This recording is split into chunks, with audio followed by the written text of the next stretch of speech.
காலையில் கடைக்கு போனேன், பால் வாங்கலான்னு சொல்லி போனேன். கவர் பாலும் தீந்துட்டு. இன்னைக்கு எங்கே யார் பசுமாடு வளர்க்குறாங்க? ஒரு காலத்தில் பசுமாடு வளர்த்தாங்க, வீட்டுக்கு 2 மாடு 5 மாடு வளர்த்து இன்னைக்கு அதிக அளவில் வருமானத்தை எடுத்தாங்க. இன்னைக்கு மாடும் வளர்க்காம இப்போ ஃபுல்லாக கவர் பாலை நம்பி தான் வாங்க வேண்டிய சூழ்நிலை இருக்குது. தம்பி, கையில பாலை வச்சிருக்க, வாயில முனங்கிட்டே வர, என்னப்பா புலம்பிட்டே வர, என்னாச்சு உனக்கு? காலையில டீ குடிக்காம தலை சுத்துதா இப்படி? என்னக்கா சொல்றீங்க? கவர் பால் வாங்க போனேன், சில கடையில் தீந்துட்டுன்னு சொன்னாங்க. எவ்வளோ கிலோமீட்டர் தள்ளி ஒரு கவர் பால் இதாக வாங்கிட்டு வராக்க, அதான் இன்னும் புலம்பிட்டு வரேன். ஒன்று தெரியுமாக்கா, ஒரு காலத்தில் வீட்டுக்கு ஒரு 2 மாடு 3 பசுமாடு வச்சிருந்தாங்க. இன்னைக்கு பசுமாடு வளர்ப்புல ஆர்வமே குறைஞ்சு போச்சாக்கா. நீ சொல்றது கரெக்ட் தான். ஆனாலும் இன்னைக்கு ஒரு சில இளைஞர்கள் அந்த பசுமாடு வளர்க்கறதுல ஆர்வம் காட்டுறாங்கப்பா. அந்த ஈடுபாடு எப்படி வருது அப்படின்னு கேட்டேன்னா, அவங்களுடைய வீட்டுல அவங்களுடைய அம்மா அப்பா பண்ணக்கூடிய அந்த கால்நடை வளர்க்கக்கூடிய அந்த ஆர்வத்தை சின்ன வயசுல இருந்தே பார்த்து வளர்ந்த சில பிள்ளைங்க இன்னைக்கும் ஆர்வத்தோட கால்நடைகளை வளர்க்குறாங்கப்பா. யாரக்கா அப்படி வளர்க்குறாங்க? உங்களுக்கு தெரிஞ்ச நீங்க சொல்லுங்க அக்கா. தம்பி, உன்னோட ஆதங்கம் கரெக்டு தான். ஏன்னா இன்னைக்குள்ள காலத்துல இந்த மாதிரி இளைஞர்கள் இந்த விஷயத்துல ஆர்வம் காட்டல அப்படிங்கறது தான் நீ சொல்ற. ஆனாலும் எனக்கு தெரிஞ்ச ஒரு பையன் இருக்கான்பா, ரொம்ப சின்ன வயசுள்ள பையன், இப்பதான் காலேஜ் படிச்சிட்டு இருக்கான். யாரு, எந்த ஊருன்னு சொல்லலக்கா? தம்பி, அது யாருன்னா புத்தேரியை சேர்ந்த எம் ஐயப்பன் சொல்லக்கூடியவர் தான்ப்பா. அவரு காலேஜ் படிச்சுக்கிட்டே சின்ன வயசுல இருந்தே அவங்க அப்பா கூட சேர்ந்து கால்நடை வளர்க்கறதுல ரொம்ப ஆர்வம் காட்டுறான். இப்போ அவங்க அப்பாவுக்கு கொஞ்சம் வயதாயிடுச்சு, அதனால முன்ன மாதிரி ஓடி ஆடி சில விஷயங்களை செய்ய முடியல. ஆனா இந்த பையன் அந்த பசுமாடை கொடுக்க வேண்டாம், நாம வளர்க்கணும், கால்நடைகள் தான் நம்மளுடைய வீட்டுக்கு செல்வம், அதனாலதான் நமக்கு வருமானம் வருது அப்படின்னு அவன் ரொம்ப ஆர்வத்தோட வளர்த்துட்டு வரான்ப்பா. அந்த இளைஞனை போய் நம்ம பார்க்க முடியுமாக்கா? தம்பி, நீ பார்க்கலாம். ஆனா அதுக்கு முன்னாடி இன்னைக்கு இரவு உழவர் உலகம் நிகழ்ச்சியில புத்தேரியை சேர்ந்த ஐயப்பன் சொல்லக்கூடிய அந்த இளைஞர் பேசுறாருப்பா. முதல்ல அவருடைய பேச்சை கேளு, அப்புறம் ஒரு நாள் அவரை நேர்ல சந்திக்கிறதுக்கு நான் ஏற்பாடு செய்யறேன். சரியாப்பா? சரியா. வணக்கம். வணக்கம். சொல்லுங்க, முதல்ல உங்களை பத்தி அறிமுகப்படுத்திக்கோங்க. என் பேர் ஐயப்பன். இப்போ காலேஜ் படிச்சிட்டு இருக்கேன். எங்க ஊர் புத்தேரி. அது கூடவே நாங்க இப்போ கால்நடை வளர்த்துட்டு இருக்கோம். கால்நடை எத்தனை வருடமா வளர்த்துட்டு இருக்கீங்க? நான் பிறந்ததுல இருந்து எப்படியும் 20 வருஷத்துக்கு மேலதான் இருக்கும். அப்பா முன்னாடி இருந்தே அவங்களும் அதுதான் தொழில், இதான் அவங்க முன்னாடி இருந்தே பண்ணிட்டு இருக்காங்க. இப்பவும் அதான் பண்றோம். இப்பவும் அதே தொழில் தான். இப்பவும் அதே தொழில் தான். இப்போ நீங்க சொன்னீங்க கால்நடை வளர்த்துட்டு இருக்கேன்னு. இல்ல, என்னென்ன கால்நடை வளர்க்குறீங்க? பசுமாடு மட்டும்தான். எத்தனை பசுமாடு வச்சிருக்கீங்க? 10 பசுமாடு. சரி, அதுல காளை எத்தனை நிக்கி, கண்ணுக்குட்டி, பசுமாடு இதெல்லாம் எத்தனை நிக்குது?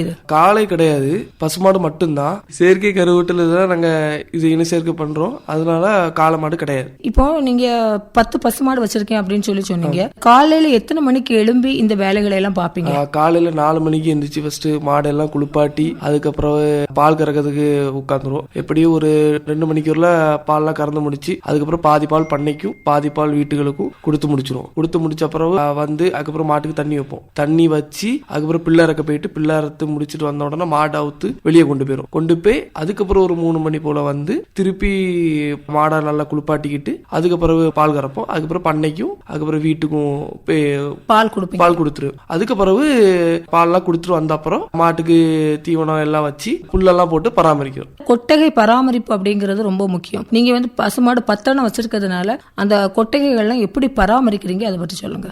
பசுமாடு வளர்க்கக்கூடிய அந்த கொட்டையே இருந்து மோட்டர் போர் உண்டு. அந்த பாதி கட்டியா இருக்கக்கூடியதெல்லாம் நாங்க எடுத்து அதுக்கு உரக்குண்டு உண்டு, அந்த உரக்குண்டுல போட்டுறோம். பாக்கி உள்ளதை அப்படியே கிளீன் பண்ணிடுவோம். அந்த தண்ணி ரொம்ப ப்ரெஷர் ஆகிறனால அப்படி கிளீன் பண்ணி அதை ஓட வழியா போயிடும். அப்போ காலையில எந்திரிச்சோன்னா முதல்ல இந்த கிளீனிங் வேலை தான் முதல்ல கிளீனிங் வேலை தான். அதுக்கப்புறம் பசுமாடையும் குளிப்பாட்டி அதுக்கப்புறம் பால் கறக்கிறதுக்குள்ள அந்த வேலை. பால் யார் கறப்பாங்க? பால் அப்பா கறப்பாங்க. உங்களுக்கு பால் கறக்க தெரியும்? எனக்கு பால் கறக்க தெரியும், இப்பதான் படிச்சிட்டு இருக்கேன். கொஞ்சம் காலேஜ் படிச்சுட்டு கால்நடையும் வளர்த்துட்டு இருக்கேன்னு சொன்னீங்க. எப்படி ரெண்டையும் பாக்குறீங்க? காலேஜ் போயிட்டு முடிச்ச பிறகு சாயந்தரம் அப்பா கொஞ்சம் ஹெல்ப் பண்ணது, அதுக்கப்புறம் நான் கொஞ்சம் என்னால முடிஞ்செல்லாம் பால் கறப்பேன். அதுக்கப்புறம் கொஞ்சம் வேலையெல்லாம் பார்ப்பேன். அப்படி லீவு டைம்ல ஃபுல்லாவே நான் அப்பாவுக்கு கொஞ்சம் ரெஸ்ட் கொடுத்துட்டு நான் கொஞ்சம் எல்லா வேலையும் பாக்குற மாதிரி தான் அப்படிதான் பண்ணிட்டு இருக்கேன். இதனால எனக்கு எந்த சிரமமும் இல்லை. அதாவது வீட்டுல தினந்தோறும் நீங்க இது ஒரு தொழிலா பண்றதுனால, டெய்லி அதை பார்த்து வளர்ந்ததுனால அது வேலையாவே தெரியல. தெரியல. கால்நடை வளர்த்துட்டு இருக்கேன், 10 பசுமாடு வச்சிருக்கேன் அப்படின்னு சொன்னீங்க. இதனுடைய பராமரிப்பு, அதாவது காலையில அதுக்கு வந்து தீவனங்கள்லாம் வைப்பீங்க. அது என்னென்ன தீவனங்கள் வைக்கிறீங்க, அது எத்தனை தடவை வைக்கிறீங்க, தண்ணி எத்தனை தடவை காட்டுவீங்க, அதை பற்றி சொல்லுங்க. தண்ணி வந்து 2 டைம் காட்டுவோம். அது போக புண்ணாக்கு அது போடுவோம். அதுக்கு பிறகு கோதுமை தவிடு, பசும்பொன் கோதுமை தவிடு, அதுக்கு பிறகு எள்ளு புண்ணாக்கு. அதுக்கு பிறகு மதியம் மாடு வெளியே போயிட்டு வந்தோன்னா தண்ணி மட்டும் வைப்போம். தண்ணி மட்டும் 2 முறை காலையிலயும் சாயந்தரமும் மட்டும் தண்ணி வைப்போம் மாட்டுக்கு. அதுக்கப்புறம் காலைல பில்லு போட மாட்டோம், மாடெல்லாம் வெளியே போயிடும். சாயந்தரம் வந்தோம்னா பில்லு வைக்கலும் மாட்டு 2 மட்டை மாட்டு போடுவோம். ஃபர்ஸ்ட் பில்லு போடுவோம், அதுக்கு பிறகு தின்னு முடிச்ச அப்புறம் வைக்கணும். மாடை மேய்ச்சலுக்கு விடுவேன் அப்படின்னு சொன்னீங்க. மாடை மேய்ச்சலுக்கு விடுற அளவுக்கு உங்களுக்கு வந்து இட வசதிகள் இருக்கு? இட வசதி தான் ரொம்ப இல்ல, எல்லாமே பிளாட் ஆக்கிட்டாங்க. அதனால எங்களுக்கு ரொம்ப கஷ்டம், ரொம்ப நாங்க பாதிக்கப்படுறோம். ரோடு சைடு தாண்டியும் விட முடியல, எல்லா இடமும் பிளாட் போட்டு சேல் பண்ண ஆரம்பிச்சிட்டாங்க. அதனால நாங்க ரொம்ப ரொம்ப கஷ்டப்படுறோம். இங்க தொழில் தான் ரொம்ப பாதிக்கும். அதனால மாடை குறைக்க வேண்டிய நிலைமையும் வந்துட்டு. மேய்ச்சலுக்கு விடுறேன்னு சொன்னீங்க, எங்க லிமிட்டட் ஸ்பேஸ் இருக்கா? நீங்க உங்க வீட்டு பக்கத்துல இடங்கள் இருக்கா? வீட்டு பக்கத்துல இல்ல, பூங்கா நகர்னு ஒரு பிளேஸ் உண்டு, அங்கதான் விடுறோம். அங்க மேக்சிமம் வீடெல்லாம் வந்துகிட்டு ஒரே ஒரு வேலி மட்டும் கிடக்கு, அங்க விடும். அரப்பு டைம்ல வயல அறுத்து முடிச்ச பிறகு கொஞ்சம் வயல்ல விடும். புல்லு வைக்கல எல்லாம் சாப்பிடும். புல்லு வைக்கல சாப்பிடும். அதுக்கப்புறம் என்னன்னா வயல அந்த சீசன் முடிஞ்ச அப்புறம் திருப்பி அதே பிளாட்ல கொண்டு விட ஆரம்பிச்சிரும். கொஞ்சம் லாந்திட்டு எடுத்துட்டு வரதுக்கு வேற வழி கிடையாது. கொஞ்சம் லாந்தினாதான் மாட்டுல பால் இருக்கும். அதனால வெளியே கூட்டிட்டு போயிட்டு. அதாவது நிறைய பேர் வந்து மேய்ச்சலுக்கு விடுறதே இல்ல, எல்லாருமே வந்து அந்த கொட்டையில போட்டுதான் அப்படியே பராமரிக்கிறாங்க.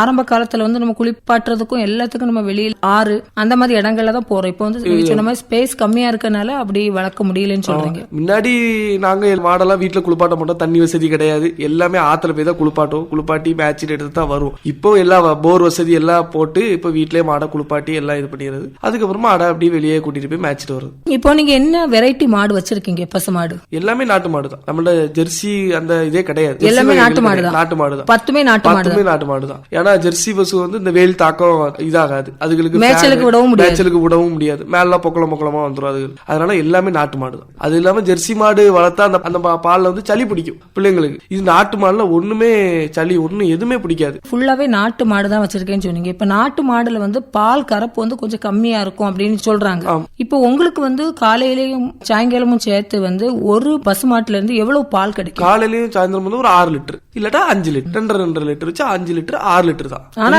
சுத்தமான பால், நல்ல நாட்டு பால். இதுக்கு வந்து ரேட் எப்படி பிக்ஸ் பண்றீங்க? ரேட் வந்து 40, 1 லிட்டர் 40 ரூபாய், 6 லிட்டர் 20 ரூபாய். அப்புறம் வீட்டு பக்கத்துல அம்மா வந்து 100 பால் கொடுப்பாங்க, சின்ன பிள்ளைங்களுக்கு சொல்லி வாங்கிட்டு போங்க, 100 பால் 200 பாலும் கொடுப்பாங்க. அப்போ நீங்க பாதியே சொசைட்டிக்கும் பாதியே வீட்டு பக்கத்துல வெளியவும் கொடுப்போம், வெளியிலயும் கொடுப்பீங்க. வெளியில கொண்டு போய் கொடுக்குறீங்களா? போய் கொடுக்கும், பாட்டில் எடுத்து வெளியில கொடுக்குறீங்க. இப்போ 10 பசுமாடு வச்சிருக்கேன்னு சொன்னீங்க, அதுல வந்து ஒரு நாளைக்கு வந்து காலையிலயும் சாயங்காலமும் சேர்த்து எத்தனை லிட்டர் பால் கறக்கும்? சேர்த்து எப்படி பார்த்தாலும் ஒரு 35-40 40 லிட்டர் பால் கிட்ட உற்பத்தி ஆகும். உங்க வாழ்வாதாரமே இதை நம்பிதான் இருக்கு? எங்க வாழ்வாதாரமே இதை நம்பிதான் இருக்கு. எங்களுக்கு இதை விட்ட வேற தொழில் கிடையாது. இந்த தொழில் தான் முன்ன இருந்தே, எங்க ஆட்சி தாத்தால இருந்தே நாங்க இந்த தொழில் தான் நாங்க பண்ணிட்டு இருக்கோம். இப்பவும் அதான் பண்ணிட்டு இருக்கோம். இப்போ அப்பா பண்ணி முடிச்சதுக்கு அப்புறம் இப்ப அடுத்தது நீங்களும் அதை அப்படியே கண்டினியூ பண்ணுவீங்க? கண்டினியூ நான் படிச்சுக்கிட்டே வீட்டுல பசுமாடு வளர்க்கணும். அதான் எங்களோட இது, எங்களோட நோக்கமும் அதான். அப்படின்னாலும் நான் வேலைக்கு நல்ல வேலைக்கு போனாலும் எங்க வீட்டுல பசுமாடுங்கிறது எப்பவுமே இருக்கணும். அது கண்டிப்பா இருக்கணும். ஏன்னா பழைய காலத்துல எல்லார் வீட்லயுமே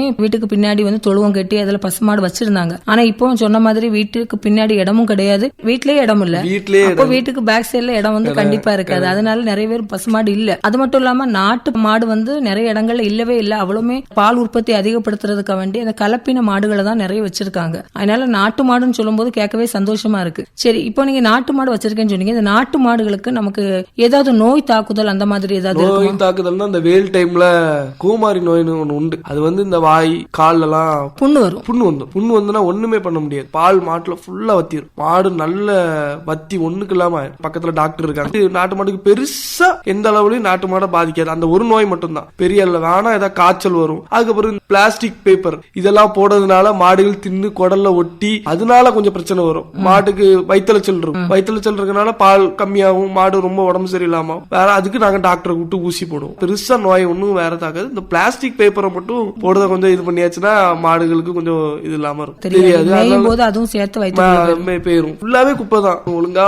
பராமரிச்சிருந்தா இந்த நேரத்துக்கு அப்படி எல்லாம் இருந்திருக்கு. அதனால கூட ஒரு மாடு மாடுகிட்ட இறந்தும் போயிருக்கு எங்க வீட்டுல தொழுவுல. இப்போ நீங்க சொன்னீங்க அந்த பசுமாடை வந்து மேய்ச்சலுக்கு விட்டாதான் ரொம்ப நல்லது, ஆனா இப்போ வந்து இடம் வசதிகள் வந்து ரொம்ப கம்மியா இருக்கு அப்படின்னு சொன்னீங்க. இப்போ இந்த பசுமாடுகளுக்கு வந்து நீங்க சொன்னீங்க அந்த தீவனம் கொடுக்கறேன்னு சொன்னீங்க, கொஞ்சம் மேய்ச்சலுக்கு விடுவேன் அப்படின்னு சொன்னீங்க. இப்போ இந்த தீவனங்களுக்கு வந்து விலைகள் வந்து ரொம்ப முன்னாடி மாதிரி இல்ல. இப்போ எல்லாமே நீங்க கடையில் உள்ள அந்த தீவனங்கள் தான் நம்ம வாங்கி கொடுக்க வேண்டிய நிலைமையில இருக்கு. அப்படி கொடுக்கும்போது வந்து அந்த தீவனத்தினுடைய விலை அதிகப்படுத்துறதுனால இந்த பால் உற்பத்தி வந்து உங்களுக்கு வந்து பாதிக்கப்படுதா? அமௌண்ட் உங்களுக்கு பிக்ஸ் பண்ண முடியல, அந்த ரூபாய் குறவு, அந்த மாதிரி ஏதாவது பிரச்சனைகள் இருக்கா? ஆமா, பிரச்சனைகள் இருக்கு. இப்படி வாரத்துக்கு 2 மூடை இறக்கணும், குச்சி புண்ணாக்கும் தவிடும் இருக்கும்போது எள்ளு புண்ணாக்கு லூஸ்ல 10 கிலோ வாங்கிடும். அது 2 மூடையா தான் போய் நான் போய் குவார்டர்ல போய் தான் எடுப்பேன். வாரத்துக்கு ஒருக்க ரேட்டு கூடும் குறையும். இப்போ ஃபுல்லாவே ரேட்டு கூட, ஒரு மூடை 1560 ரூபா. அதுக்கு பிறகு தவிடு வந்து 1410. அப்படி எள்ளு புண்ணாக்கு வந்து 1 கிலோ 45 ரூபாய் உண்டு. என்ன சொல்றதுக்கு, எப்படி வாரத்துக்கு 4000 ரூபாய் செலவாயிரும். அப்படி மாசத்தோட கணக்கு வச்சாச்சுன்னா எங்களுக்கு கொஞ்சம் நஷ்டம் ஆகதான் செய்யும். ஆனா இந்த ஃபீடிங்லாம் இவ்வளவு ரேட்டு கூடிக்கிட்டே இருக்கு, குறையவே இல்லை. கொஞ்சம் இடையில குறைஞ்சிருந்து இப்ப ஃபுல்லாவே கூட்டினாலும் எங்களுக்கு ரொம்ப நஷ்டம் தான் வருது. ஆனாலும் எங்களுக்கு வேற இந்த தொழிலை விட்டா வேற எந்த தொழிலும் தெரியாது. அதனால நாங்க இதை எப்படி கண்டினியூ பண்ணிட்டு தான் இருக்கோம். இப்போ நிறைய பேர் வந்து நாட்டு மாடுகள் இல்ல, மத்த ஜெர்சி மாடுகள் தான் வச்சிருக்காங்க. இப்ப நாட்டு மாடுகள் வச்சிருக்கக்கூடியவங்களுக்கு கிட்ட வந்து பால் வாங்குறதுக்கு வந்து இப்ப அதிக பேர் வந்து ஆர்வம் காட்டுறாங்க. அப்ப அவங்க வைக்கக்கூடியதான் பிக்சட் ரேட். அப்போ அதனால உங்களுக்கு வந்து இந்த தீவன விலைகளை கட்டுப்படுத்துறதுக்காக வேண்டி, அதை ஈக்குவலைஸ் பண்றதுக்காக வேண்டி நீங்க வந்து அந்த பால்ல விலை வந்து கூட்டி விக்கலாம்ல, விட்ட வாங்குவாங்களா? பால் கூட்டி விற்க முடியாது. பண்ணையில வந்து அவங்க தர ரேட்டுக்கு தான் எடுப்பாங்க. 38 ரூபா அவங்க சொல்ல ரேட்டு தான் நம்ம கொடுத்தாங்கணும், வேற வழி கிடையாது. பண்ணையில கூட்டு இந்த ஃபீடிங் ரேட்டை தான் கூட்டுவாங்க, பண்ணையில ரேட்டு கூட்ட மாட்டாங்க. வீட்டுகள்ல வேணா 40 ரூபா, அதுக்கு மேல வச்சா யாருமே வாங்க மாட்டாங்க. தெருவெல்லாம் வாங்க மாட்டாங்க, எல்லாம் ஏழை மக்கள். நம்ம பாலை கூட்டி வச்சா கண்டிப்பா வாங்க மாட்டாங்க. அதனால குடுக்கறதுல ஒரு பிரயோஜனம் இல்லை. இதே ரேட்டு தான் 40 ரூபா, அந்த ரேட்ல தான் கொடுக்கும். இப்ப இந்த பாலை வந்து நீங்க அப்படியே கொடுத்தாதான் இந்த ரேட்டு. இப்ப இந்த பாலை மதிப்பு கூட்டி அதை நெய்யாட்டோ, அதை தயிராட்டோ, அதை மோராட்டோ கொடுக்கும்போது நமக்கு ரேட் வந்து கூடுதல் பிக்ஸ் பண்ணலாம்ல. அப்படி நீங்க ஏதாவது பண்றீங்களா? இப்படி இல்ல, நெய் பக்கத்துல ஏதாவது கேட்டாங்கன்னா மட்டும் அம்மா கொடுக்கும். ரொம்ப நெய்லாம் வராது, ஏன்னா பால் மிச்சம் வரதே வராது. ஏன்னா வெயில் டைம் ஆயாச்சு, இனிமேல் பால் மிச்சம் வராது. மாட்டுல பால் குறையும், பில்லுகள்லாம் வெயில் டைம்ல கரிஞ்சு போகும். அதனால மேட்சல் இருக்காது, அதனால பால் ரொம்ப குறையதான் செய்யும். நெய்லாம் வர அவ்வளவா சான்ஸ் கிடையாது. எப்பமாவது 50 நெய் 100 நெய்னு வரும். அதை பக்கத்துல யாராவது கேட்டாங்கன்னா அம்மா 100 ரூபாய்க்கு 120 ரூபாய்க்குன்னு கொடுப்பாங்க. அதுக்கப்புறம் தயிர் மோர் இந்த மாதிரி எல்லாம் 10 ரூபா, ஒரு கப்பு 10 ரூபா வச்சு பக்கத்துல வந்து வாங்கிட்டு போவாங்க. ஆனா நீங்க சொன்ன மாதிரி இது வந்து சொசைட்டிக்கு கொடுக்கறது, அந்த பாலை வந்து நீங்க மிச்சப்படுத்தி நெய்யா ஆக்குனா கூட, மதிப்பு கூட்டினா கூட, அது நெய் வந்து என்ன சொல்றதுக்கு, எல்லாரும் கடை நெய் தான் விரும்புறாங்க. பசு நெய்ங்கிறது சில தேடி வர ஆளுக்கு மட்டும் தான் கொடுக்க முடியும். நீங்க அது வந்து கொஞ்சம் விளம்பரப்படுத்தணும். விளம்பரப்படுத்தினாதான் நாட்டு மாடுகளுக்கு வந்து இன்னைக்கு நிறைய பேர் தேடிட்டு இருக்காங்க. நாட்டு மாட்டுக்குள்ள அந்த பால் ஆகட்டும், அந்த தயிர் ஆகட்டும், அப்புறம் அந்த நெய், அது வந்து நிறைய பேர் தேடிட்டு இருக்காங்க. பச்சை குழந்தைங்களுக்கு எல்லாம் நாட்டு மாட்டு நெய் கிடைக்குமா அப்படின்னு சொல்லி தேடி கேட்கறாங்க. அப்ப அவங்களுக்கு வந்து நம்ம கொஞ்சம் அதை வந்து விளம்பரப்படுத்தணும். இப்படி இந்த இடத்துல இது கிடைக்கும் அப்படின்னு நீங்க கொஞ்சம் முதல்ல ஸ்டார்டிங்ல நீங்க வச்சு பார்த்தாலே ஒரு முதல்ல கம்மியா தான் இருக்கும். அதுக்கப்புறம் தெரிஞ்சு ஒருத்தவங்க அடுத்தவங்கள்ட்ட சொல்லும் போது அது உங்களுக்கு நல்ல சேல் ஆகுறதுக்கு வாய்ப்பு. நிறைய பேர் வந்து வீட்டுல சொல்லி வச்சு வாங்கிட்டு போறாங்க. இருந்தாலும் இந்த நிறைய கொஞ்சம் பெரிய பெரிய ஆட்கள் ஆனா வீட்டுல வாங்க விரும்ப மாட்டாங்க, கடையில தான் வாங்குவாங்க. இப்ப நீங்க சொல்ற மாதிரி இப்படி விளம்பரம் பண்ணி, இப்ப எங்களுக்கு ஒரு சின்ன ஐடியா இருக்கு. இப்ப நீங்க சொல்ற மாதிரி கேட்டு இப்ப விளம்பரம் பண்ணியாச்சுன்னா நிறைய ஆள் வாங்குவாங்க. இந்த பண்ணை கொடுக்க பால்லாம் அதை நெய்யாக்கி விற்கிறதா. அதாவது எந்த பொருளுமே நம்ம அப்படியே கொடுக்கறதுக்குள்ள ரேட்டும், அதை மதிப்பு கூட்டி விற்கும் போது அதனுடைய ரேட்டும் நமக்கு வந்து டபுள் மடங்கு ஆகும். அதுக்குதான் டைம் இருக்காது. வீட்டுல அம்மா அப்பா இருப்பாங்க, அவங்களுக்கு இந்த ஒரு இடம் எல்லாம் போக முடியாது. அப்ப இந்த நெய் இதையும் பண்ணியாச்சுன்னா எங்கேயுமே போக முடியாது. அது வந்து நீங்க ஒரு 1-2 ஆள் வச்சு நீங்க அதை வந்து ஒரு ப்ராப்பரா ஒரு நல்ல கரெக்டான ஒரு இதாட்டு பண்ணினீங்கன்னா, ஏன்னா இதுதான் நமக்கு தொழில். அப்ப இதுல வந்து நம்ம வருமானத்தை கூட்டுறதுக்கு என்ன வழியோ அதுதான் நம்ம யோசிக்கணும். ஏன்னா அப்பா வந்து இவ்வளவு நாள் அந்த பாலே கொடுத்துட்டு இருந்தாங்க, நீங்க வந்து இளைஞரா இருக்கீங்க. அப்போ உங்களுக்கு வந்து அந்த படிப்போட சேர்த்து அந்த மாற்றி யோசிக்கக்கூடிய அந்த டேலண்ட் இருக்கிறதுனால நம்ம அடுத்த கட்டத்துக்கு கொண்டு போகலாம். ஏன்னா வருமான வாய்ப்பு நம்ம இன்க்ரீஸ் தான் பண்ணணும். அப்ப அதுக்கு நம்ம வந்து இந்த மாதிரி பண்ணா கண்டிப்பா நாட்டு மாடுக்கு இன்னைக்கு ரொம்ப ராக்கி இருக்கு. நம்ம கிட்ட வந்து இதே மாதிரி கால்நடைகள் பேசக்கூடியவங்களே நிறைய பேர் வந்து நல்ல டிமாண்ட் இருக்கு. 1000 ரூபாய் வரைக்கும் 1 லிட்டர் நெய் வந்து விக்கிறேன், சிலவங்க 2000 ரூபாய் வரைக்கும் நாங்க கொடுக்குறோம் அப்படின்னு சொல்லி கூட சொல்லிருக்காங்க.